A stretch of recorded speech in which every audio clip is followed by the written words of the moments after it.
ವಿಶೇಷ ಕಾರ್ಯಕ್ರಮಕ್ಕೆ ಮತ್ತೊಮ್ಮೆ ತಮಗೆಲ್ಲ ಸ್ವಾಗತ. ಬನ್ನಿ, ಇವತ್ತಿನ ಬೆಳವಣಿಗೆ ಬಗ್ಗೆ ಮಾತಾಡಲಿಕ್ಕೆ ಸುರೇಶ್ ಗೌಡ್ರು ನಮ್ಮ ಜೊತೆಗಿದ್ದಾರೆ, BJP ಯುವ ನಾಯಕರು. ಸುರೇಶ್ ಗೌಡ್ರ ಕಾರ್ಯಕ್ರಮ ತಮಗೆ ಸ್ವಾಗತ. ಸೊ ನಿಮ್ಮನ್ನು ನೀವು ಹುಲಿ ಅಂದ್ಕೊಂಡ್ಬಿಟ್ರಿ. ಹೌದು, ಯಾಕೆ ಅನ್ಕೋಬಾರ್ದ? ಯಾಕೆ ಅಂದ್ಕೋಬಾರ್ದು? ಒಳ್ಳೆ ಕತೆ ಅಲ್ಲ. ಏನು ಇಲ್ಲದಲ್ಲೇ ಇರೋರಿಗೆಲ್ಲ ಇಲಿಗಳೆಲ್ಲ ಹುಲಿಗಳಾಗ್ತಾ ಇದ್ದಾರೆ.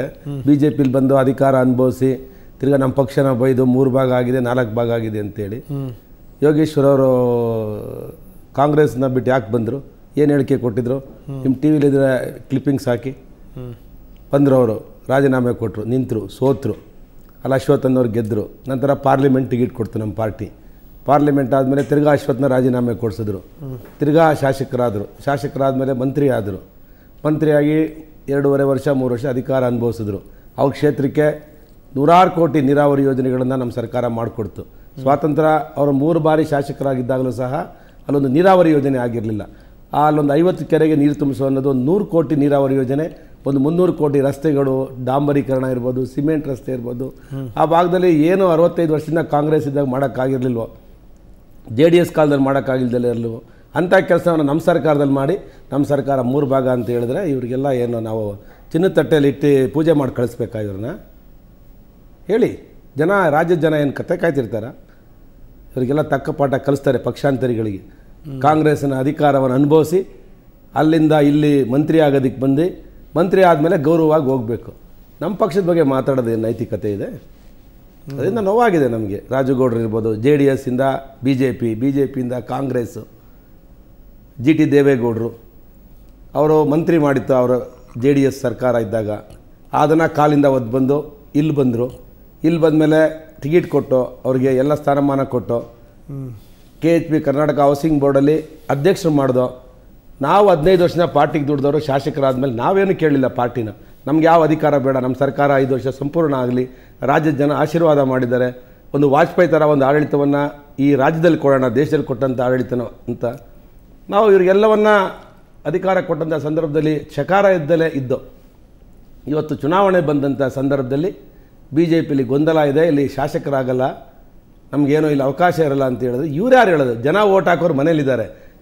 ಯೋಗೇಶ್ವರ್ BJP ನಿಂದರೆ ಗೆಲ್ಲಲ್ಲ ಅಂತ ಹೇಳ್ತಾರಲ್ಲ. ಇಷ್ಟೊಂದು ಯೋಜನೆ ಮಾಡಿದ್ಮೇಲೆ ಜನ ವಿಶ್ವಾಸ ಇಟ್ಕೊಂಡು ಹೋಗೋಕ್ಕೆ ಇವ್ರಿಗೆ ದಮ್ಮಿಲ್ಲ. ಅದು ಬಿಟ್ಬಿಟ್ಟು BJP ಬೈದೋದ್ರೆ ಜನ 100ಕ್ಕೆ 100 BJPಲಿ ನಿಂತಾರೆ ಯೋಗೇಶ್ವರನ್ನ ಆಶೀರ್ವಾದ ಮಾಡೋದು. ಅವ್ರಿಗೆ 4 ಚುನಾವಣೆನ ನಾವು ಅವಕಾಶ ಮಾಡಿಕೊಟ್ಟು, ಪಾರ್ಲಿಮೆಂಟು, ಅಸೆಂಬ್ಲಿ, ಮಿನಿಸ್ಟ್ರು ಯಾಕೆ ಮಾಡೋದು? ಒಬ್ಬ ದೊಡ್ಡ ನಾಯಕ ಆಗಿ ನಮ್ಮ ಸಮಾಜದಲ್ಲಿ ಒಂದು ಉನ್ನತ ಸ್ಥಾನವನ್ನು ಕೊಟ್ಟಿದೆ. ಯಾಕೆಂದರೆ ನಮ್ಮ ಸಮಾಜದಲ್ಲಿ ಒಬ್ಬ ನಾಯಕ ಆಗಲಿ ಅಂತ ನಾವು ಒಪ್ಕೊಂಡು ಅವರಿಗೆ ಅಷ್ಟು ಸ್ಥಾನಮಾನವನ್ನು ಮಂಡ್ಯ ಮತ್ತು ರಾಮನಗರ ಜಿಲ್ಲೆಯಲ್ಲಿ ಕೊಟ್ಟು ಕಾಲಿಂದ ಒದ್ದೋದ್ರೆ ಅವರು. ಅದರಿಂದ ನೋವಾಗಿದೆ ನಮ್ಗೆ. ಇನ್ನೇನು ಕರಿಬೇಕು ಇವರಿಗೆಲ್ಲ? ರಾಜರು ಮಹಾರಾಜರು ಅಂತ ಹೇಳ್ಬೇಕಾ? ಮೈಸೂರು ಮಹಾರಾಜರ ಥರ ಹೇಳ್ಬೇಕಾ ನಾವು ಇವರಿಗೆ ಪಕ್ಷಾಂತರ ಮಾಡೋರಿಗೆ? ಹಾಗಾಗಿ ನಾಯಿ ನರಿಗಳ ಗುಂಪಿ ಸೇರಿಸ್ಬಿಟ್ರೆ ಅದು ಜನನೇ ಸೇರಿಸ್ತಾರೆ. ನಾನು ಹೇಳೋದಲ್ಲ, ಅದನ್ನು ಚುನಾವಣೆ ಬಂದಾಗ ಜನ ತೋರಿಸ್ತಾರೆ, ಪಾಠ ಕಲಿಸ್ತಾರೆ. ಅಲ್ಲಿ ಯಾಕಿಂತ ಅವ್ರು ಸೇರಿಸ್ಕೊಂಡ್ರಿ ಹಾಗಾದರೆ? ಮತ್ತೆ ಮೊದಲು ಅದು ನನಗೆ ಗೊತ್ತಿಲ್ಲ, ಅದು ಹೈಕಮಾಂಡ್ ನಿರ್ಧಾರ, ಪಾರ್ಟಿ ನಿರ್ಧಾರ. ಅದನ್ನು ನಾನು ಅದಕ್ಕೆ ಚಿಕ್ಕವನಾಗ್ತೀನಿ ಆ ವಿಷಯ ಮಾತಾಡೋದಕ್ಕೆ. ಸೇರಿಸ್ಕೊಂಡಿದ್ದಕ್ಕೆ ನೋವು ಅನುಭವಿಸ್ತಾ ಇದ್ದೀವಿ ಕಾರ್ಯಕರ್ತರುಗಳು, ನಾವು ಎಲ್ಲರೂ ಸಹ ನೋವಾಗ್ತೀವಿ. ಚುನಾವಣೆ ಸಂದರ್ಭದಲ್ಲಿ ಚುನಾವಣೆ ಮಾಡೋದ ಈ ಥರ ಗೊಂದಲ ಸೃಷ್ಟಿ ಮಾಡೋರ ಬಗ್ಗೆ ನಾವು ಕ್ಲಾರಿಫಿಕೇಷನ್ ಕೊಡೋದು ಅಂತ ಒಂದು ಸಂಕಟದ ಸ್ಥಿತಿಯಲ್ಲಿ ನಮ್ಮ ಕಾರ್ಯಕರ್ತರಿದ್ದಾರೆ.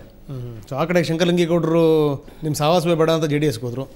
ಹಿರಿಯರು ಅವ್ರ ಬಗ್ಗೆ ನಾನೇನು ಮಾತಾಡಲ್ಲ. ಶಂಕರಲಿಂಗೇಗೌಡರು 4 ಬಾರಿ ಗೆದ್ದಿರೋ ಅಂಥವ್ರು, ಅವ್ರು BJPಲೇ ಇದ್ದರು. ಈಗೇನೋ ನೋವಿನಿಂದ ಹೋಗಿದ್ದೀನಿ ಅಂತಾರೆ, ನಾವು ಅದಕ್ಕೆ ಪ್ರತಿಕ್ರಿಯೆ ಕೊಡಲ್ಲ. ಆದರೆ ಅವ್ರು ಯಾರು ಮಂತ್ರಿ ಆಗಿರಲಿಲ್ಲ ನಮ್ಮ ಪಾರ್ಟಿಲಿ. ಈ ಪಕ್ಷಾಂತರ ಮಾಡಿ ಬಂದು ಹೋಗಿದ್ದಾರಲ್ಲ ಅವ್ರ ಬಗ್ಗೆ ನಮಗೆ ಸಿಟ್ಟಿದೆ. ಕಾಂಗ್ರೆಸ್ JDSಗೆಲ್ಲ ಚಳ್ಳೆ ಹಣ್ಣು ತಿನ್ನಿಸಿ ಬಂದು ಅಲ್ಲಿ ಅಧಿಕಾರ ಅನುಭವಿಸಿ ಇಲ್ಲಿ ಅಧಿಕಾರದಿಂದನೇ ನಮ್ಮ ಜೀವನ ಅನ್ಕೊಂಬಿಟ್ಟಿದ್ದಾರೆ ರಾಜಕಾರಣದಲ್ಲಿ. ವಾಜಪೇಯಿ ಅವ್ರು ಮಹಾನ್ ಪುರುಷರಿದ್ದರು, 50 ವರ್ಷ ಅವ್ರಿಗೆ ಅಧಿಕಾರ ಸಿಕ್ಕಲಿಲ್ಲ. ಅವ್ರು ಯಾವತ್ತೂ ಪಕ್ಷಾಂತರ ಮಾಡಲಿಲ್ವಲ್ಲ, ಅದಕ್ಕೆ ಅವ್ರು ಪ್ರೈಮ್ ಮಿನಿಸ್ಟರ್ ಆಗಿ ದ ಗ್ರೇಟ್ ಪರ್ಸನಾಲಿಟಿ ಆದರು. ಆದರೆ ತಾಳ್ಮೆ ಇರಬೇಕಲ್ಲ. ಅಧಿಕಾರದಿಂದನೇ ರಾಜಕಾರಣ ಅಂತ ಯಾರಾದರೂ ರಾಜಕಾರಣಿಗಳು ಅಂದ್ಕೊಂಡ್ರೆ ಈ ಚುನಾವಣೆ ಬಹಳ ಒಂದು ಮಹತ್ವದವಾದ ಚುನಾವಣೆ. ಈ ಚುನಾವಣೆಯಲ್ಲಿ ಜನ ಪಾಠ ಕಲಿಸುವಂಥ ಈಗ ನೆಕ್ಸ್ಟ್ ಮುಂದಿನ ಪಟ್ಟಿಲಿ ಯಾರು ಇದ್ದಾರೆ ಅಂತ ಗೊತ್ತಿಲ್ಲ. ಮುಂದಿನ ಪಟ್ಟಿ ಯಾರ್ಯಾರು ಏನೇನು ಮನಸ್ಸುಗಳಿದೆ ಅಂತ ಗೊತ್ತಿಲ್ವಲ್ಲ.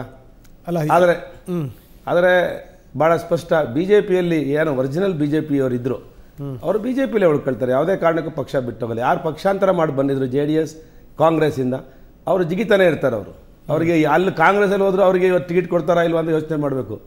JDSಲ್ಲಿ ಇದ್ದವ್ರಿಗೂ ಟಿಕೆಟ್ ಕೊಡ್ತಾರಾ ಇಲ್ವಾ ಯೋಚನೆ ಮಾಡಬೇಕು. ಚೆನ್ನಿಗಪ್ಪ ಅಂತ ಒಬ್ರು ಇದ್ದರು, ಎಲ್ಲ ಅಧಿಕಾರ ಅನುಭವಿಸಿದ್ರು. ಅಧಿಕಾರ ಅನುಭವಿಸಾದ್ಮೇಲೆ ಜಿಲ್ಲಾ ಉಸ್ತುವಾರಿ ಸಚಿವರಾದಮೇಲೆ ಗೆದ್ದ ಒಂದೇ ತಿಂಗಳಿಗೆ JDSಗೆ ಬೈದು ಅಪ್ಪ ಮಕ್ಕಳು ಸರಿ ಇಲ್ಲ ಅಂಥೇಳಿ BJPಗೆ ಬಂದರು. BJPಗೆ ಬಂದು 6 ತಿಂಗಳಿಗೆ BJP ಬೈದು ತಿರ್ಗಾ JDSಗೆ ಹೋದರು. ಅಂಥ ಪಕ್ಷಾಂತರಿಗಳಿಗೆಲ್ಲ ಈಗ ಟಿಕೆಟ್ ಕೊಡಲ್ಲ ಅಂತ ಹೇಳ್ತಿದ್ದಾರೆ. ಅದರಿಂದ ಪಕ್ಷಾಂತರಿಗಳಿಗೆ ಯಾವುದೇ ರಾಜಕೀಯ ಪಕ್ಷ ಇರ್ಬೋದು, JDS ಇರ್ಬೋದು, ಕಾಂಗ್ರೆಸ್ ಇರ್ಬೋದು, BJP ಇರ್ಬೋದು, ಬಹಳ ಎಚ್ಚರಿಕೆಯಿಂದ B.Pharm ಕೊಡುವಂಥ ಕೆಲಸವನ್ನು ಮಾಡ್ತಾರೆ. ನಾಯಕರಿಗೆ ಗೊತ್ತಿದೆ ರಾಜಕೀಯ ಇವತ್ತು ಎಷ್ಟು ಕಷ್ಟ, ಪಾರ್ಟಿ ಕಟ್ಟೋದು ಎಷ್ಟು ಕಷ್ಟ, ಒಂದು ಪೊಲಿಟಿಕಲ್ ಪಾರ್ಟಿ ನಡೆಸೋದು ಎಷ್ಟು ಕಷ್ಟ ಇದೆ ಅಂತ ಆ ಪಕ್ಷ ಕಟ್ಟಿದವ್ರಿಗೆ ಗೊತ್ತಿರುತ್ತೆ. ಅದರಿಂದ ರಾಜಕೀಯ ಪಕ್ಷಗಳು ಮೂರ್ಖರಾಗಲ್ಲ. ಚುನಾವಣೆ ಈ 5 ವರ್ಷದ BJP ಸರ್ಕಾರದಲ್ಲಿ ಎಲ್ಲವನ್ನ ಪಾರ್ಟಿ ಪಕ್ಷಗಳು ನೋಡಿದ್ದಾರೆ. ಎಸ್ ಗೌಡ್ರೆ, ಮತ್ತಷ್ಟು ನಿಮ್ಮ ಜೊತೆಗೆ ಚರ್ಚೆ ಮಾಡ್ತೀನಿ. ಸೊ ರಾಜಗೌಡರು ಕೂಡ ಏನು ಸ್ವಲ್ಪ ಹೊತ್ತಿಗೆ ಜಾಯ್ನ್ ಆಗ್ತೀನಿ ಅನ್ನೋ ಮಾತನ್ನು ಹೇಳ್ತಾ ಇದ್ದಾರೆ. ಎಷ್ಟೊತ್ತಿಗೆ ಜಾಯ್ನ್ ಆಗ್ತಾರೆ ಗೊತ್ತಿಲ್ಲ.